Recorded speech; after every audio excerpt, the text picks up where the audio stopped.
Carlos Martínez, muy buenos días. Buenos días, señor Esparza. ¿Qué tal va su memoria?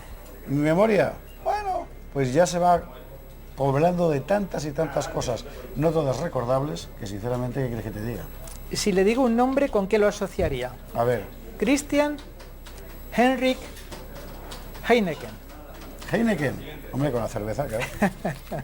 Bueno, este jovencito, niño, nació en Lübeck, una ciudad alemana. Preciosa, por cierto. En el la ciudad de los Budendrock de Thomas Mann, por ejemplo. En el 1721, siglo XVIII. ¿Qué tenía de peculiar este niño? Que ya a las 8 semanas hablaba bastante bien el alemán, su lengua materna. Que a los 9 meses podía citar con total precisión y nombrar todos los objetos que podía ver en su casa.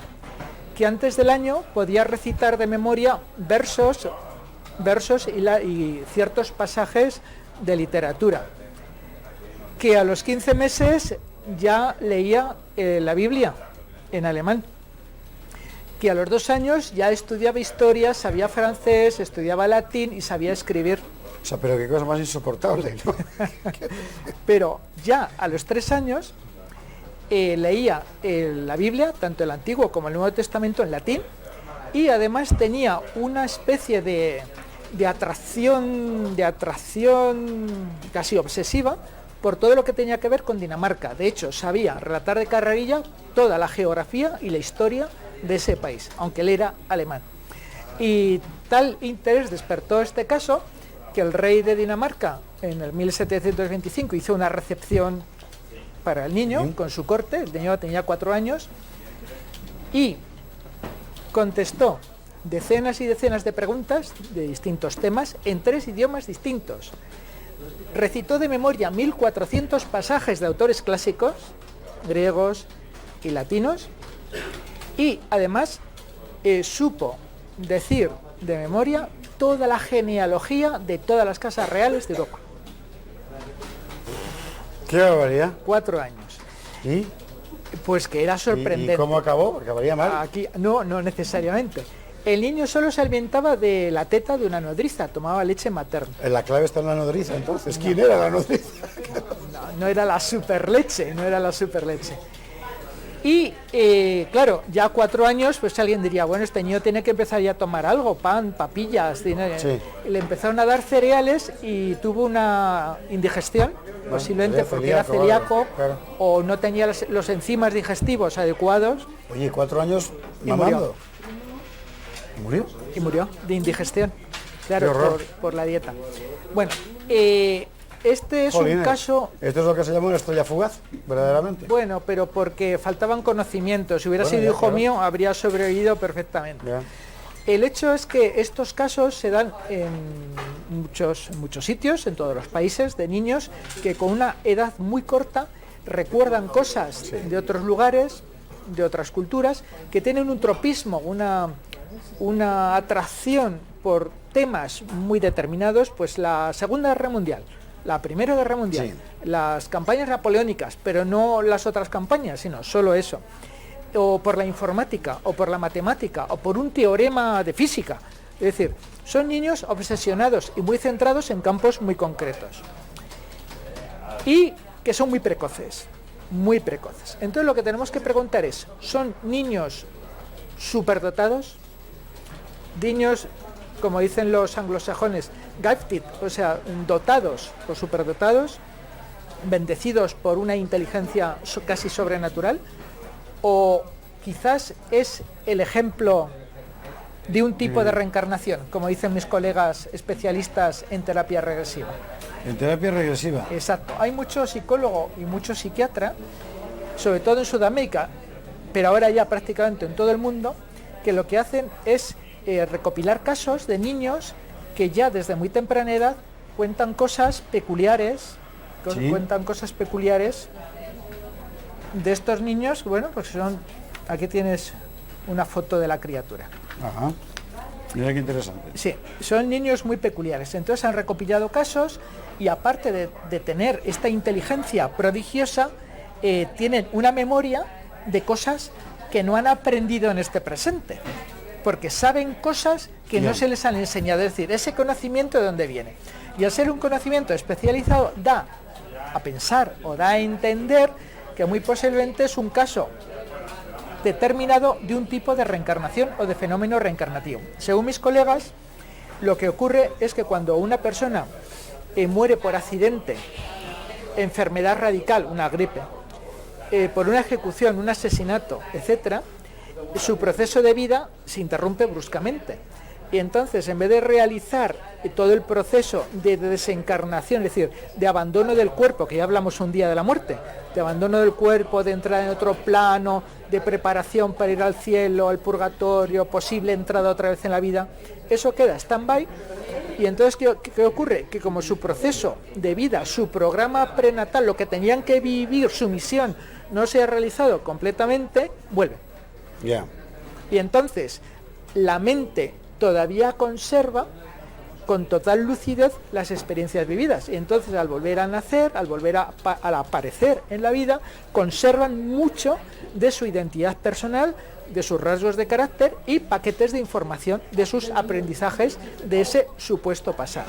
Luego, según van creciendo, van cumpliendo 7 años, 9 años, se va desvaneciendo esa memoria del pasado y a los 12, cuando ya el cerebro trabaja en la frecuencia de las ondas beta, que ya hay una consciencia racional, todo eso se difumina, quedando simplemente una atracción por ciertos temas, unas habilidades que se continúan desarrollando y ya desaparece el recuerdo, los vestigios de ese pasado, suponiendo que haya ocurrido. Ya, pero esto es una explicación un poco del género post-Toker-Gopropterok, ¿no? Es decir, al final vale bien, pero uno, tienes que demostrar que la transferencia esa existe.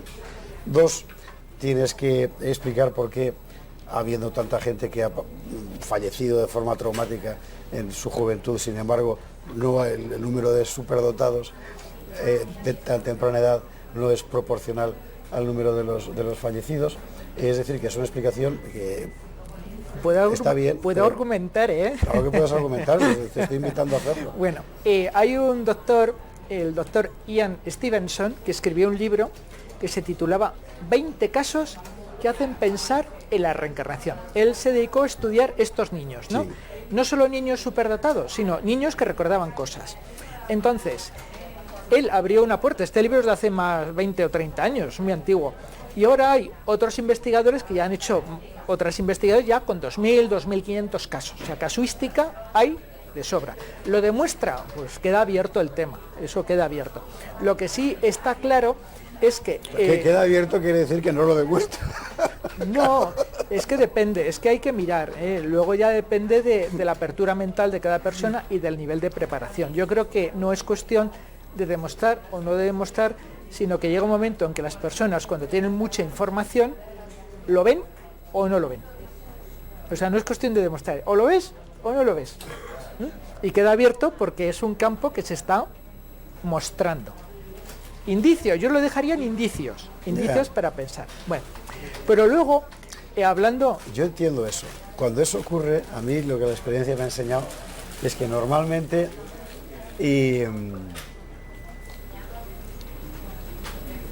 vamos a ver, la explicación extravagante para entendernos está plenamente justificada, pero no es la explicación, es decir, que es otra.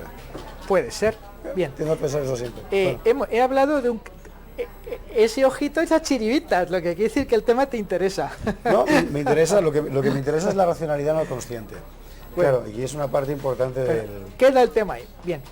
Hay otros casos muy curiosos, porque hay niños y jovencitos que tienen unas habilidades extraordinarias, como una memoria fotográfica, la habilidad de mirar un edificio histórico, cerrar los ojos y reproducir como si fuera una fotografía dibujando esa cuestión.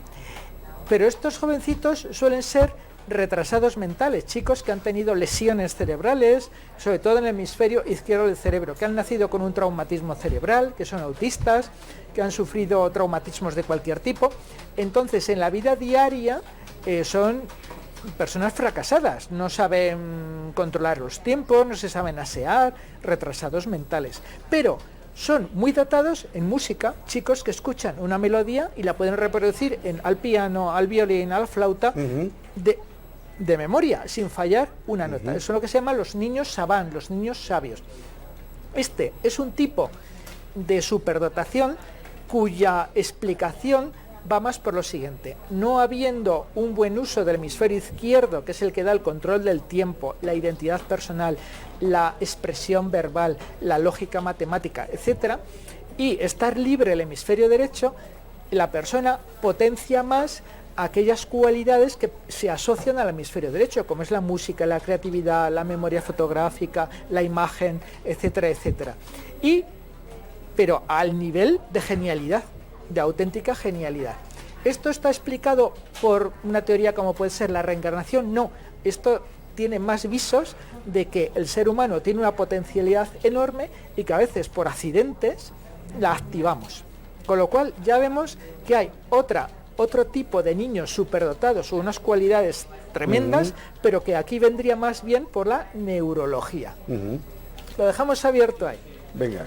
Bien, y la pregunta que yo me haría, en España hay un 2% de la población, y si hablamos de niños y jovencitos, un 2% de nuestra juventud que es superdotada o que tiene una gran inteligencia.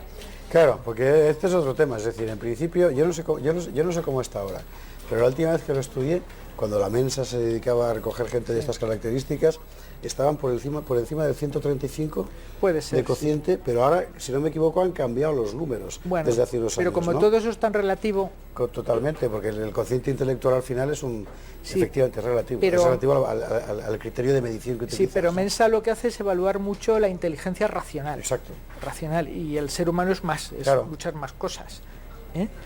Y por ejemplo, te voy a citar un caso. Yo tengo 2 hijas. La mayor es superdotada, con unos problemas muy grandes de interacción, no con las personas, sino con el medio educativo. Sí. Y a los superdotados los margina, los machaca, los hunde, los aniquila, y los padres sufren muchísimo.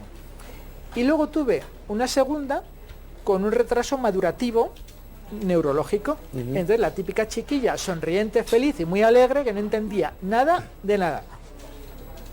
Entendiendo que era un retraso neurológico, mi mujer y yo lo único que hicimos fue alimentarla bien, que jugara mucho, que hiciera deporte, que durmiera las horas suficientes para que ese cerebro se pudiera desarrollar. Ahora tiene una carrera, está acabando otra y tiene una mente súper práctica. Yo creo que dentro de 2 o 3 años gana más dinero que toda la familia junta. Porque ya ese cerebro ha madurado y la mente ya se puede expresar a través del mismo, porque tenemos que darnos cuenta que el tema de la inteligencia tiene 2 componentes muy interesantes. Uno, el hardware, que es la materia física cerebral, la parte física orgánica, y luego el software, que es la mente, con todos sus procesamientos mentales. Y esta mente usa el cerebro. El que un cerebro esté limitado no implica que la mente no esté desarrollada o no tenga potencial, sino que cuando esa mente se activa y usa un cerebro que está sano, tenemos lo bueno de ambos mundos. Y si este cerebro se lesiona, esa mente no se puede expresar. ¿Qué te parece? Bueno, bien. Interesante. Consejos prácticos para padres, sistema educativo y los nuevos políticos que llegan con ideas revolucionarias. ¿Qué hacemos para potenciar la inteligencia de nuestros jóvenes, los normales, y para asegurarnos de los que ya son muy inteligentes puedan desarrollar esa inteligencia? Primero está el desarrollo neurológico físico. Y aquí es muy importante que la mujer que va a ser madre, cuando ya sabe que está embarazada, tendría que dejar el trabajo con apoyo económico de la sociedad y del Estado, para a partir de ahí realizar un plan de ejercicios físicos, técnicas de relajación, mejorar su alimentación y sobre todo evitar el estrés. Cuando esa criatura en gestación está en un entorno tranquilo, llegan bien los nutrientes y hay una vinculación afectiva con la madre, ese cerebro, el sistema nervioso central se desarrolla perfectamente, equilibradamente, y va a permitir que la mente, la psique que va a nacer o se va a expresar a través de ese cuerpo, desarrolle todo su potencial.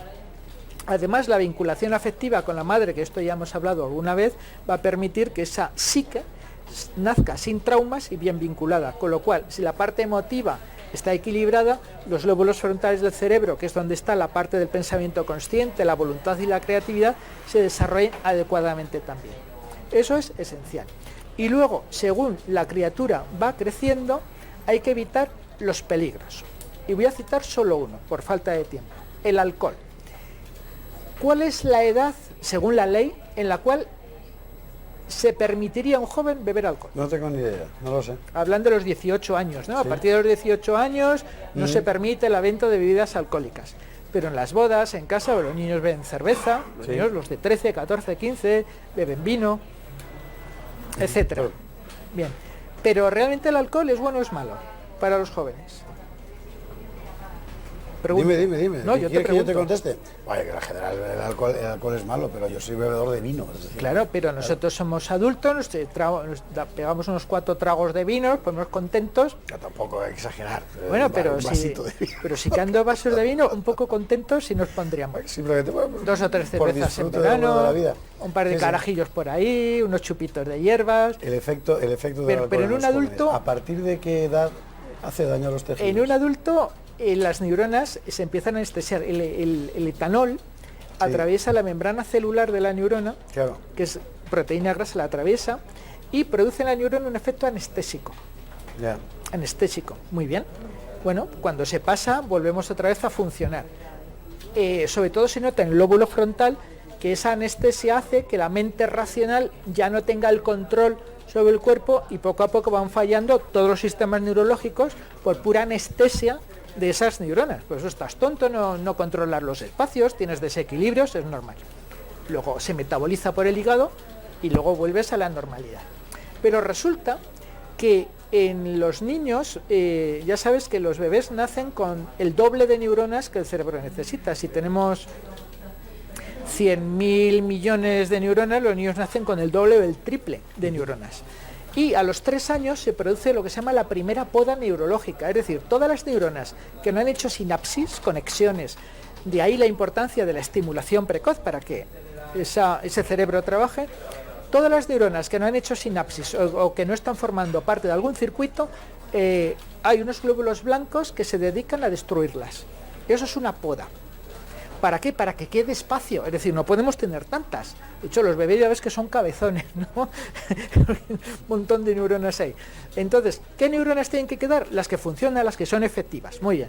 Y ya el niño va creciendo, se hacen conexiones, vamos desarrollando ese cerebro. Se hacen circunvalaciones para que haya espacio y tal. Pero luego, ya hacia la adolescencia, ya estamos hablando entre los 16, 20 años, porque en unos es antes, en otros después, depende de la maduración, se produce la segunda poda neuronal. Significa que toda neurona que no esté ya trabajando de una manera efectiva en un circuito, el cerebro la elimina. Con lo cual quedan las que quedan, y eso va a configurar el límite neurológico del desarrollo de la inteligencia. Es decir, el hardware, el cerebro como aparato físico, queda limitado a una serie de componentes. Y se acabó. Sí, que hay plasticidad, que el cerebro tiene células madre y puede fabricar 1.000, 2.000 por día, pero son muy pocas. Es decir, ya queda como limitado el desarrollo del cerebro. Si en una edad puber, a los 12, 13, 15, 17 años, un niño toma alcohol, en una cantidad, pues un vasito de vino, claro, esas neuronas se anestesian, ya no trabajan bien, ya no producen neurotransmisores, les cuesta formar nuevos circuitos, nuevas conexiones. Entonces, si un joven está fumando porros, que también son anestésicos, tomando alcohol, durmiendo poco, está estresando y agotando ese cerebro, cuando llega el momento biológico de la poda neuronal, caen más de una. Es decir, la poda es brutal.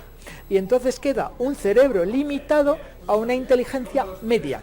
Y si un joven que podía ser genial, muy inteligente, un chaval con una capacidad creativa tremenda, entra en ese mundo del hachís, del porro, del alcohol, del trasnochar, llega un momento en que machaca ese cerebro y nunca podrá ser el genio potencial que podría ser. De ingeniero aeroespacial se quedará en simplemente pues un oficinista, un administrador o un pequeño contable, un sencillo contable. Es decir, que es muy importante cuidar eso.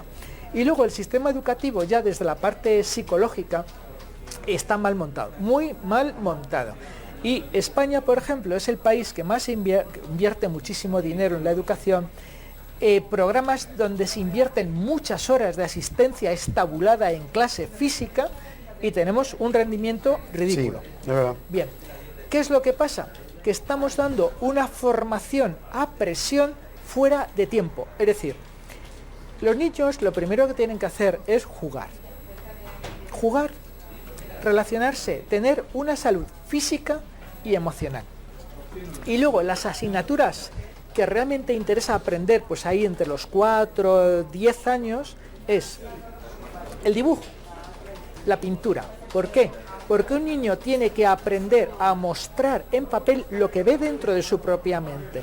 Entonces el dibujo permite que lo que ves en tu mente lo puedas mostrar.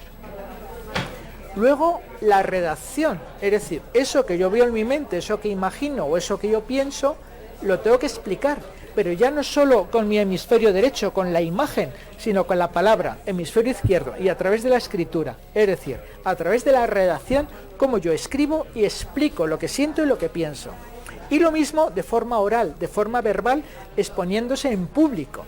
Entonces, cuando llegamos a los 10-12 años y un jovencito es capaz de dibujar lo que ve en su mente, de explicar lo que ve en su mente, y de redactar lo que ve en su mente, está haciendo una interconexión muy potente con su mente. Y luego ya es cuando damos la instrucción, es decir, esa información básica de matemáticas, historia, geografía, ciencias, etcétera, que van a crear esa base de datos que va a permitir que luego la mente trabaje con esos datos y llegue a unas conclusiones y a unas comprensiones.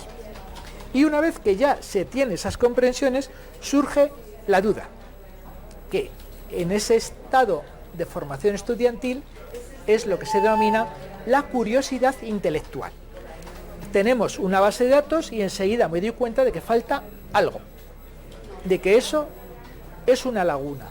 Y entonces yo empiezo a investigar, voy a la universidad, adquiero más información y mi tesis doctoral va sobre eso que no se sabía y que ahora, gracias a mi intuición, genio, creatividad e investigación, veo que es eso y lo relleno. Y eso se llama avance científico. Y si el director del departamento piensa que eso le beneficia a él para su trabajo en España, porque si no, usted se queda sin publicar la tesis y ahí está la Universidad Española como está. Bueno, pero en Estados Unidos, países nórdicos en Alemania, y tal, en Francia, ahí en sí Italia, te apoyan. En cualquier parte, menos aquí, que es una cosa... Pero debería ser así. Entonces, claro que de esta forma, podemos desarrollar ya desde la base del sistema educativo la base neurológica, que es deporte, nutrición, atención, es decir, que eso es muy importante, el deporte como elemento de oxigenación cerebral, y luego un sistema educativo que haga que los niños desarrollen sus capacidades en sintonía con el proceso o la etapa de maduración neurológica.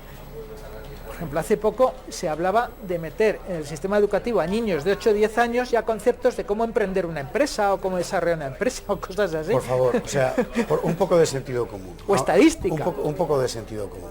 O sea, ¿qué sentido? Es como lo de la asignatura de Science.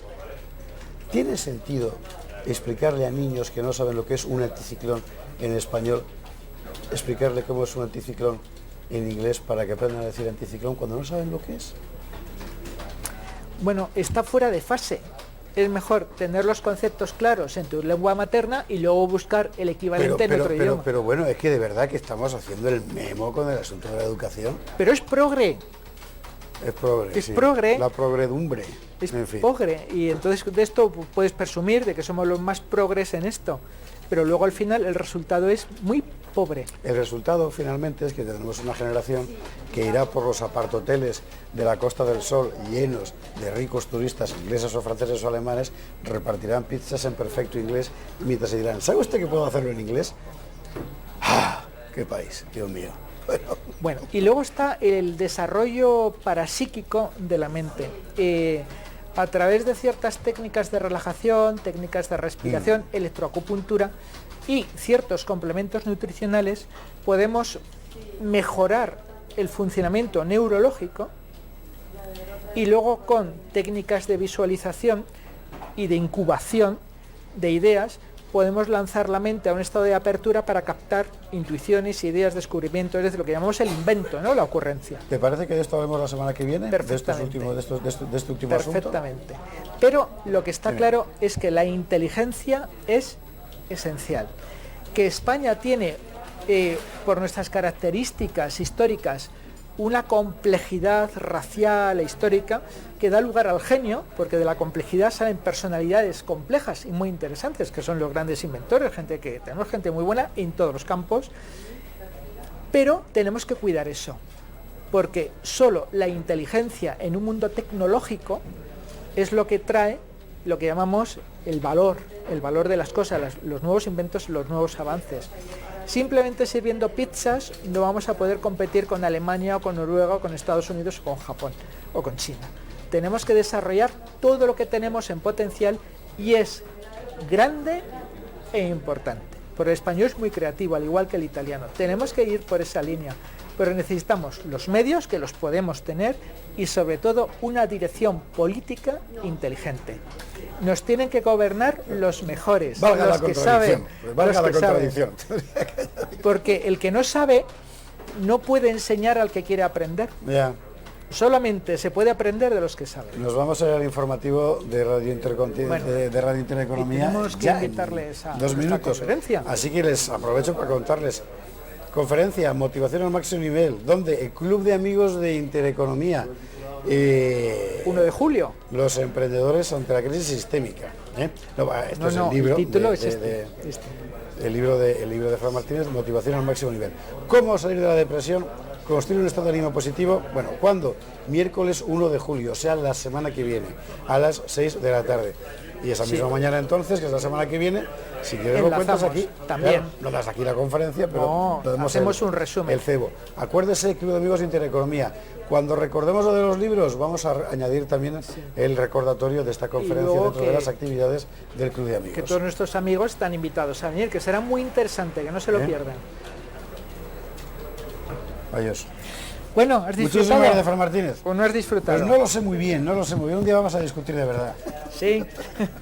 Pero, Fran, muchísimas gracias. Vamos abriendo campos, ¿no? Por supuesto que cerramos, sí. ¿Qué es de lo que se trata? Luego hay quien se pilla la nariz con ellas, ¿no? Pero hay que ir abriendo puertas. Abriendo campos. El miércoles 1 de julio, conferencia de Fran Martínez en el Club de Amigos de Intereconomía. 916162464. Ya lo sabe usted. Motivación. Gracias. Motivación al máximo nivel. Cómo salir de la depresión, construir un estado de ánimo positivo y desarrollar una poderosa motivación orientada al logro de objetivos. Bueno, pues esto lo desarrollaremos la semana que viene sin chafar la conferencia para anunciarla. Jefe, lo dicho. Venga, gracias. Hasta luego.